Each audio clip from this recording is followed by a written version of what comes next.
Shalom, jumpa lagi bersama saya Afgan Alphonse Ganteng. Hari ini kita akan belajar bersama mengenai peluang. Sebelum itu, kita akan melihat dulu kompetensi dasar untuk materi ini. Untuk kompetensi dasar pengetahuannya menjelaskan peluang empiris dan teoritis suatu kejadian dari suatu percobaan. Sedangkan kompetensi dasar untuk keterampilannya menyelesaikan masalah yang berkaitan dengan peluang empiris dan teoritis suatu kejadian dari suatu percobaan. Indikator apa yang akan kita capai pada pembelajaran kita kali ini?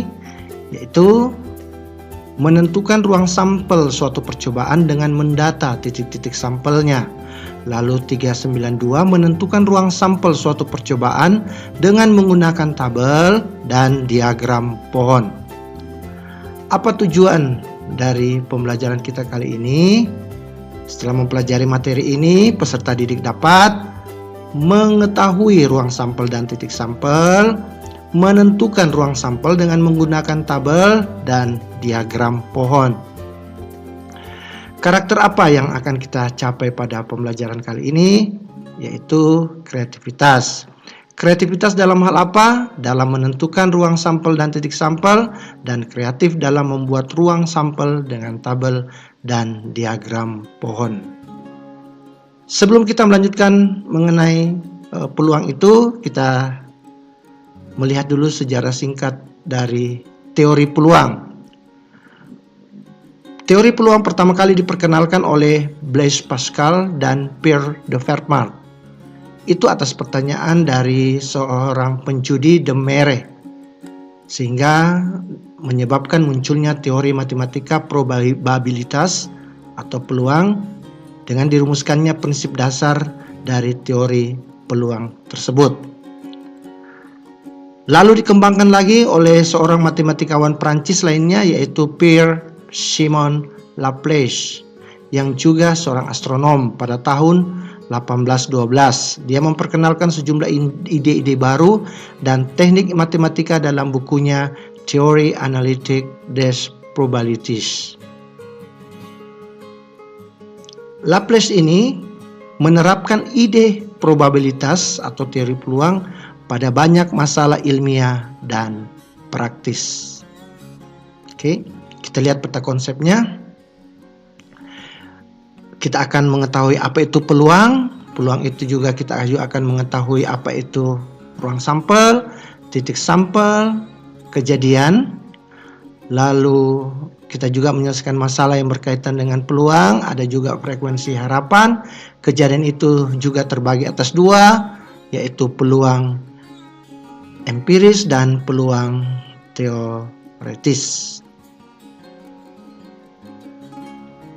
Mengapa kita belajar peluang? Setelah mempelajari peluang ini, kita akan mengetahui bahwa berjudi itu tidak baik. Mengapa? Karena kekalahan itu akan lebih besar daripada kemenangan. Ya. Dalam kehidupan juga sehari-hari kita sering menjumpai kejadian yang memiliki dua kemungkinan. Ya, seperti gambar ini. Kalau gambar ini mengenai orang yang mengikuti ujian, ada dua kemungkinan. Apa? Lulus tes dan gagal dalam tes. Ya. Berikut gambar uang logam ini. Ada gambar burung Garuda dan angka 100.000. Ada dua kemungkinan. Kalau bukan gambar ya angka. Kalau dilempar bisa muncul angka dan bisa muncul gambar. Demikian juga mengenai yang lagi ramai sekarang ini, liga-liga di Eropa dan juga di Indonesia. Kalau hendak memilih tempat atau memilih siapa yang pertama kali menendang bola, maka dilakukanlah undi. Dilakukanlah undi yang bentuknya dari FIFA ini, ada yang warna biru dan ada yang warna kuning. Bisa menentukan bola dan tempat. Itulah dalam kehidupan sehari-hari kita, tidak ada yang pasti. Semuanya serba kemungkinan. Jadi itulah gunanya kita belajar peluang. Apa sih peluang itu? Peluang adalah suatu kemungkinan di mana kemungkinan tersebut memiliki dua kemungkinan, yaitu terjadi dan tidak terjadi. Oke. Kita lihat kembali mengenai kisaran peluang. Jadi kalau Bapak gambarkan dalam bentuk diagram garis berupa garis lurus, ya. Di sini ada titik 0 dan paling ujung itu adalah titik 1. Titik 0 itulah yang disebut dengan kemustahilan. Sedangkan titik 1 itu adalah kepastian. Antara kemustahilan dan kepastian itulah yang disebut dengan kemungkinan atau peluang. Misalnya, gajah itu beranak. Itu pasti. Lalu besok akan hujan, itu kemungkinan. Lalu ayam beranak, itu suatu kemustahilan. Oke, jadi kemungkinan itu berada pada kemustahilan dan kepastian. Anda ingin naik kelas, Anda ingin lulus dalam studimu, berarti harus Anda belajar dengan baik sehingga kalian bisa lulus. Ya kan? Jika kalian tidak belajar dengan baik, maka mustahil Anda lulus. Dan jika kalian belajar dengan baik, maka pasti kalian akan lulus. Berikut istilah tabel berikut ini. Di sini Bapak punya 13 pernyataan, Anda bisa mengisinya sendiri atau kita isi sama-bersama. Misalnya kejadian pertama, suatu ketika di tahun ini kalian akan diberi ujian matematika. Jawabannya, apakah mustahil? Mungkin? Pasti? Ya, itu adalah kepastian. Oke. Kedua, sebuah segitiga mempunyai dua sudut tumpul. Apakah mustahil? Mungkin? Pasti? Ya. Kalau sudut tumpul itu besarnya di atas 90 derajat. Dan jika jika seluruh segitiga mempunyai 3 sudut yang jumlahnya 180. Jadi pernyataan ini adalah mustahil. Mustahil itu sudut tumpul ada 2 dalam suatu segitiga. Berikut, 3 hari lagi akan hujan. Nah, ini suatu kemungkinan. Oke. Berikut, sebuah kubus mempunyai 6 sisi. Nah, itu sudah pasti. Ya kan? Namun juga kubus pasti mempunyai 6 sisi. Suatu hari nanti manusia akan meninggal dunia. Ya, itu sudah pasti. Ya. Jumlah 2 bilangan ganjil merupakan bilangan ganjil. Itu adalah kemustahilan. Bila sebuah dadu dilempar, akan muncul mata dadu 8. Dadu itu mempunyai 6 sisi. Seperti jadi mata 1, 2, 3, 4, 5, 6. Kalau dia muncul mata dadu 8, berarti itu sebuah kemustahilan. Oke. Berikut. Orang yang digigit nyamuk akan terserang demam berdarah. Itu suatu kemungkinan.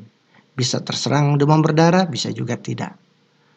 Semua bilangan prima pasti ganjil. Itu adalah mustahil. Karena ada bilangan prima yang genap, yaitu angka 2. Berikut, jika satu uang logam dilempar akan muncul kejadian gambar atau angka. Ya, karena uang logam itu mempunyai 2 sisi, yaitu sisi gambar dan sisi angka. Berarti ini jawabannya adalah kepastian. Berikut, besok matahari akan terbit. Ya, itu sudah pasti. Kalau tidak terbit, maka terjadilah apa yang disebut dengan kiamat. Oke. Jumlah hari dalam 1 tahun adalah 366 hari. Itu mungkin. Karena ada juga 365 hari, yaitu tahun kabisat. Oke. Ada suatu bilangan ganjil habis dibagi 2. Itu adalah suatu kemustahilan. Inilah kisaran-kisaran nilai peluang dari mustahil, lalu kemungkinan sampai kepada kepastian. Kita lihat ruang sampel dan titik sampel. Di sini Bapak perlihatkan gambar. Kita ketahui bersama bahwa dadu mempunyai 6 sisi, yaitu dadu 1, 2, mata 1, mata 2, 3, 4, 5, dan 6. Sehingga kalau kita mau menentukan ruang sampelnya, disebut ruang sampel himpunan semua kejadian yang mungkin terjadi, yaitu 1, 2, 3, 4, 5, 6. Itulah ruang sampel atau disebut biasa dinyatakan dengan S. Sedangkan setiap anggota pada ruang sampel, yaitu 1, 2, 3, 4, 5, dan 6, masing-masing itu disebut titik sampel. Jadi ruang sampel itu adalah semua kejadian yang mungkin, jadi mulai 1 sampai 6. Tapi yang dimaksud dengan anggota pada ruang sampel atau titik sampel, itulah disebut bisa 1, bisa 2, bisa 3, bisa 4, bisa 5, dan bisa 6. Oke. Demikian juga dengan dadu, seperti yang Bapak sudah jelaskan bahwa dadu itu, uang logam itu mempunyai 2 sisi, yaitu gambar dengan angka. Jadi kalau kita pengetosan sebuah uang logam, maka kita akan peroleh 2 sisi, yaitu sisi angka dan sisi gambar. Maka ruang sampel adalah semua kejadian yang mungkin, angka dan gambar. Sedangkan titik sampelnya bisa angka dan bisa gambar. Sehingga kita dapat mengambil suatu kesimpulan bahwa ruang sampel dari suatu percobaan adalah himpunan yang unsur-unsurnya merupakan hasil yang mungkin dari suatu percobaan atau kejadian acak. Sedangkan titik sampel adalah setiap anggota pada ruang sampel. Oke ya. Bagaimana menentukan ruang sampel? Menentukan ruang sampel seperti yang sudah dijelaskan dalam kompetensi dasar dan indikator, bahwa menentukan ruang sampel itu ada 2. Yang pertama yaitu dengan tabel, dan yang kedua dengan diagram pohon. Oke. Bagaimana bentuk tabel? Ya, kita lihat dulu untuk 2 uang logam dan 3 uang logam. Nah, ini 2 uang logam. Ini uang logam pertama, yang ini angka ini gambar. Sehingga titik sampelnya ada 4, bisa gambar-gambar, bisa gambar angka, bisa angka gambar, dan bisa angka-angka. Ini kalau dijelaskan lebih lanjut, koin 1 angka gambar, koin 2. Inilah ruang sampelnya, ada 4. Angka-angka, angka gambar, gambar angka, gambar-gambar. Oke. Nah, ini untuk diagram pohonnya, ini bentuk diagram pohon. Jadi dia bercabang-cabang, itulah yang disebut dengan diagram pohon. Sedangkan tabel, di sini uang 1, mata uang 2. Jadi terjadi pertemuan A dengan A dengan G, AG, G dengan A, GA, dan G dengan G, GG. Oke, ini dalam bentuk tabel. Bagaimana dengan 3 uang logam? Nih, 3 uang logam mempunyai 8 titik sampel. Ini ada koin 1, ini koin 2, dan ini koin 3. Ya, sehingga kita dapatkan AAA, AAG, AGA, AGG, GAA, GAG, GGA, dan GGG. Jadi ada 8. Ini dalam bentuk diagram pohon yang bercabang-cabang, ya. Sedangkan dalam bentuk tabel ini AAA, ini 2 uang logam, ini 1 uang logam. Yang merah ini, yang di atas ini, itu adalah 2 uang logam. Lalu, berapakah atau bagaimana cara menentukan rumus dari uang logam tersebut? 1 uang logam mempunyai 2 sisi. 2 uang logam mempunyai 4 sisi atau 4 titik sampel. 3 uang logam mempunyai 8 buah titik sampel. 4 uang logam berarti mempunyai 16 titik sampel. Sehingga kita dapat rumuskan untuk mencari ruang sampel atau titik sampel dari uang logam, kita akan dapatkan rumus NS sama dengan 2 pangkat N. N itu tergantung banyaknya uang logam. Jadi kalau dia 5, maka titik sampelnya itu 2 pangkat 5, 32. Itu untuk uang logam. Bagaimana dengan dadu? Dadu mempunyai 6 mata ya, atau 6 sisi atau 6 titik sampel. Bagaimana kalau dua dadu? Ini Bapak ambil contoh, ini dadu pertama yang biru ini, sedangkan dadu kedua ini yang berwarna merah. Kita gabungkan, kita akan peroleh titik sampelnya 1 dengan 1 jadi 11, 12, 13, 14, 15, 16. Berikut 2 dengan 1, 21, 22, 23, 24, 25, 26, 31, 32, 33, 34, 35, 36, 41, 42, 43, 44, 45, 46, 51, 52, 53, 54, 55, 56, dan terakhir 61, 62, 63, 64, 65, 66. Jadi ada 36 titik sampel dari 2 buah dadu jika dilempar secara bersamaan. Jadi munculnya mata dadu bisa 11, bisa 12, 13 dan seterusnya. Ini untuk 2 dadu dalam bentuk tabel. Bagaimana kalau bentuk diagram pohon ini? Jadi mata dadu 1 bisa, ini juga mata dadu 2, 1, 2, 3, 4, 5, 6. Jadi ini dia dapat 6. Mata 2 juga ada 6 ini. Mata 3 juga ada 6, mata 4 ada 6, mata 5 ada 6, dan mata 6 ada 6.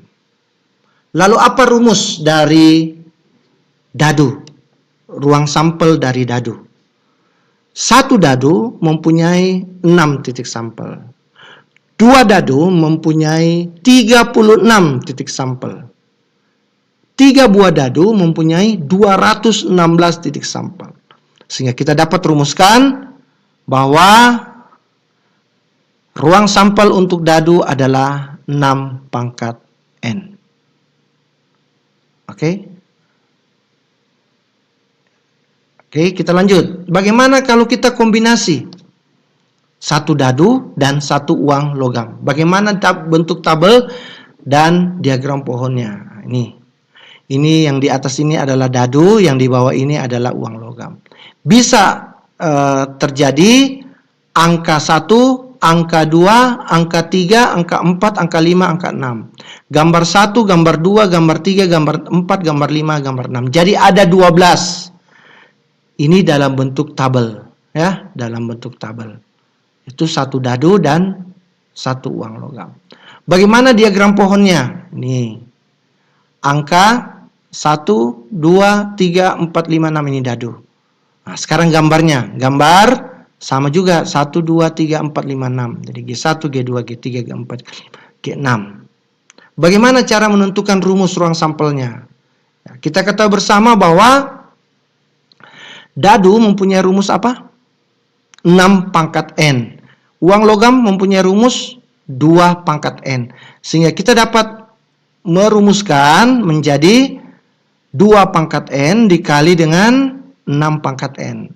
Kebetulan di sini 1 dadu dan 1 uang logam, maka 2 pangkat 1 dikali 6 pangkat 1. Nah, 2 pangkat 1, 2, 6 pangkat 1, 6. Maka dapatnya 12 titik sampel. Oke, gampang bukan? Oke, bagaimana kalau 1 dadu dan 2 uang logam? Ya, seperti biasa, ini 1 dadu, ini. Lalu ini uang logam pertama dan ini 2 logam kedua. Maka yang akan terjadi adalah 1 gambar-gambar, 1 gambar angka, 1 angka gambar, 1 angka-angka, 2 gambar-gambar, 2 gambar angka, dan seterusnya sampai 6 angka-angka. Jadi ada 24 titik sampel yang akan terjadi. Oke, nah, ini dalam bentuk diagram pohon. Bagaimana kalau bentuk tabel? Nah, ini 2 uang logam, ini 1 dadu. Jadi bisa terjadi AA1, AA2, AA3, AA4, AA5, angka gambar 1, angka gambar 2, angka gambar 3, dan seterusnya. Sehingga kita dapat rumuskan, karena dadu itu mempunyai 6 sisi, berarti 6 pangkat 1 dikali 2 pangkat 2, 4. Jadi 6 kali 2, 4, ada 24 titik sampel. Itu 1 dadu dan 2 orang logam. Oke? Kita lihat contoh. 4 buah koin dilempar bersamaan. Gambarlah ruang sampelnya. Lalu berapa kejadian titik sampel yang menunjukkan minimal 3 gambar? Lalu berapa kejadian atau titik sampel yang menunjukkan 2 gambar? Nah, inilah ruang sampelnya saya buatkan dalam bentuk tabel ya. Jadi ini uang logam 1, uang logam 2 jadi AA, AG, AGA, dan GG. Uang logam 3 dan 4 sama AA, AG, GA, GG. Sehingga kalau dikombinasikan dengan yang uang logam 1 dan 2, kita akan dapatkan AAA, jadi ada 16 ruang sampel. Pertanyaan pertama, A. Berapakah kejadian atau titik sampel yang menunjukkan minimal 3 gambar? Kita lihat di sini minimal 3 gambar, berarti termasuk juga yang 4 gambar. Kita mulai dulu yang 4 gambar. 4 gambar ada berapa? Ya, 1. Berikut sudah tidak ada lagi yang 4 gambar, masuk ke 3 gambar. Ya, yang ini 2, ini 3, 4, 5, dan hanya 5. Oke, hanya 5. Jadi yang memiliki 3 gambar dan 4 gambar hanya 5. Maka titik sampel dari minimal 3 gambar itu adalah 5 titik sampel. Yang B, titik sampel yang menunjukkan 2 gambar. 2 gambar. Kita mulai, kita lihat. Ini 2 gambar, yang ini 1. Mana lagi? 2, ini lagi 3, berikut ini, yang ini 4, berikut 5, habis ini masih ada 1, 6. Jadi titik sampel yang menunjukkan 2 gambar yaitu 6 titik sampel. Oke. Kita lihat nomor 2. 7 buah koin dilempar bersamaan. Berapa banyak anggota ruang sampel yang mungkin terjadi? Berapa kejadian atau titik sampel yang menunjukkan minimal 6 gambar? Minimal 6 gambar ya. Dan berapa kejadian titik sampel yang menunjukkan 2 gambar? Dan berapa kejadian atau titik sampel yang menunjukkan maksimum 3 gambar? Kalau kita gambar dalam bentuk diagram pohon maupun tabel itu panjang sekali. Apalagi ini 7 buah uang koin, panjang sekali. Bukumu tidak akan mencukupi. Maka kita buatkan dalam bentuk segitiga Pascal. Ya, ini ada 1 ditutup, dibuka 1, dijumlahkan 2, tutup 1, dibuka 1, jumlahkan 3, 3, tutup 1, buka 1, jumlahkan 4, 6. 4, 1, dibuka 1, jumlahkan 5, 10, 10, 5, 1, dibuka 1, 6, 15, 20, 15, 6, tutup 1, 1, 7, 21, 35, 35, 21, 7, tutup 1. Jadi ini berarti kalau dia 7 uang koin, berarti ini untuk 1 ini dia mempunyai 7 gambar. 7 ini dia memiliki 6 gambar 1 angka. 21 ini 5 gambar 2 angka. 35 3 angka 4 gambar. Lalu 35 kebalikannya 3 gambar 4 angka. Lalu 21 ini kebalikan dari 5 gambar 2 angka menjadi 2 angka 5 gambar. 5 angka 2 gambar. Yang ini kebalikannya lagi 1 gambar 6 angka. Dan yang terakhir ini adalah 7 gambar. Lalu pertanyaan A, berapakah kejadian atau titik sampel yang menunjukkan minimal 6 gambar? Ini 6 gambar.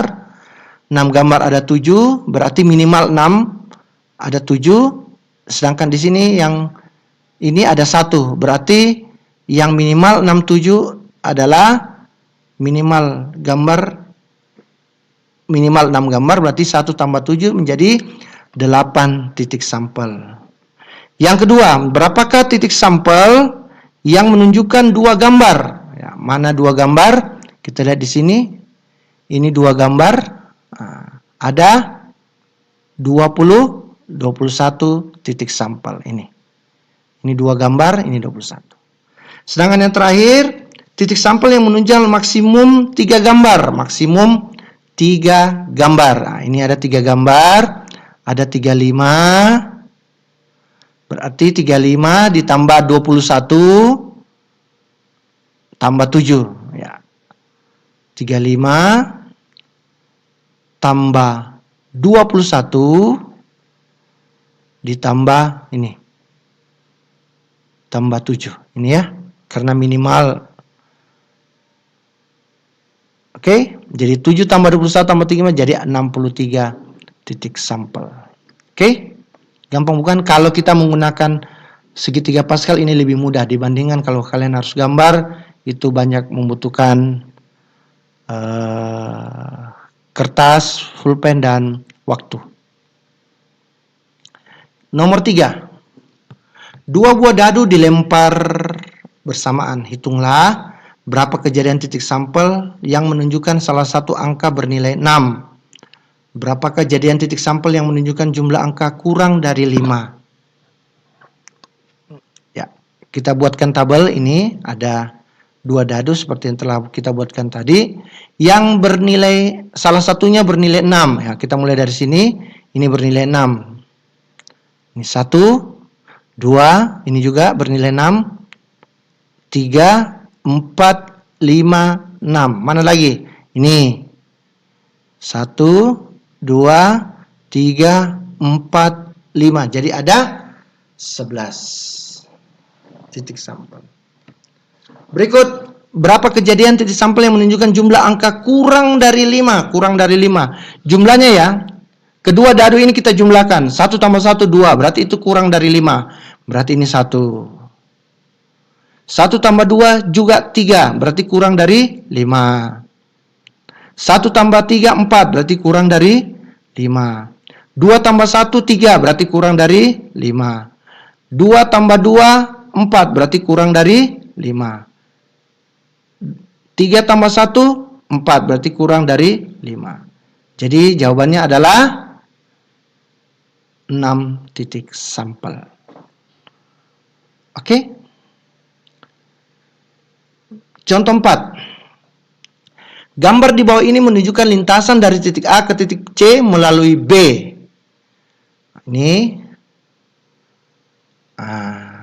Pertanyaannya, berapa banyak lintasan dari A ke C dan kembali ke A dengan syarat lintasan yang sama boleh dilalui 2 kali, B, lintasan yang sama tidak boleh dilalui 2 kali.